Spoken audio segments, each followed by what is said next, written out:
الحمدللہ والصلاة والسلام علی رسول اللہ اما بعد باب ادخار لحوم الاضاحی باب ادخار لحوم الاضاحی قربانیوں کا گوشت رکھ چھوڑ دینا۔ مراد کیا ہے کہ ذخیرہ کرنا،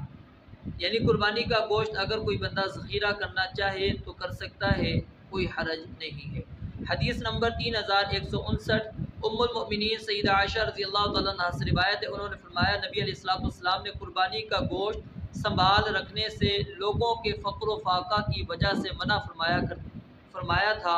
پھر آپ علیہ السلام نے اجازت دے دی۔ حدیث نمبر 3160 نبیشہ بن عبداللہ حذلی رضی اللہ تعالیٰ عنہ سے روایت ہے، نبی علیہ السلام نے فرمایا میں نے تم کو قربانی کے گوشت 3 دن سے زیادہ رکھنے سے منع کیا تھا، اب کھاؤ اور ذخیرہ کرو۔ یعنی کہ اگر انسان سمجھتا ہے کہ حالات ایسے ہیں کہ قربانی کا گوشت رکھنا صحیح نہیں ہے کیونکہ لوگوں کی ضرورت زیادہ ہے، تو اس وقت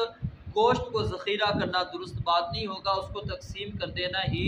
زیادہ بہتر رہے گا۔ اگر آپ سمجھتے ہیں کہ اب گوشت کی اتنی ضرورت نہیں ہے، قربانیاں زیادہ ہیں، ہر ایک کے پاس موجود ہے، تو پھر ذخیرہ کیا جا سکتا ہے، اس میں کوئی حرج نہیں ہے۔ یعنی حالات کو آپ نے مد نظر رکھنا ہے کہ اب حالات کیا ہیں، ذخیرہ کیا جا سکتا ہے تو ذخیرہ کر لیں، اگر حالات ایسے کہ ذخیرہ نہیں کیا جا سکتا تو پھر اس کو تقسیم کر دینا چاہیے۔ جیسا کہ پچھلے درس میں بھی میں نے آپ کو بتایا کہ قربانی کے گوشت کے جو 3 حصے کیے جاتے ہیں یہ درست نہیں ہے، یہ ایک عوامی کے اندر مشہور چیز ہے، عوام اس کے مطابق کرتی ہے، لیکن اسلام کے اندر کوئی ایسی چیز نہیں ہے۔ رب العالمین سے دعا ہے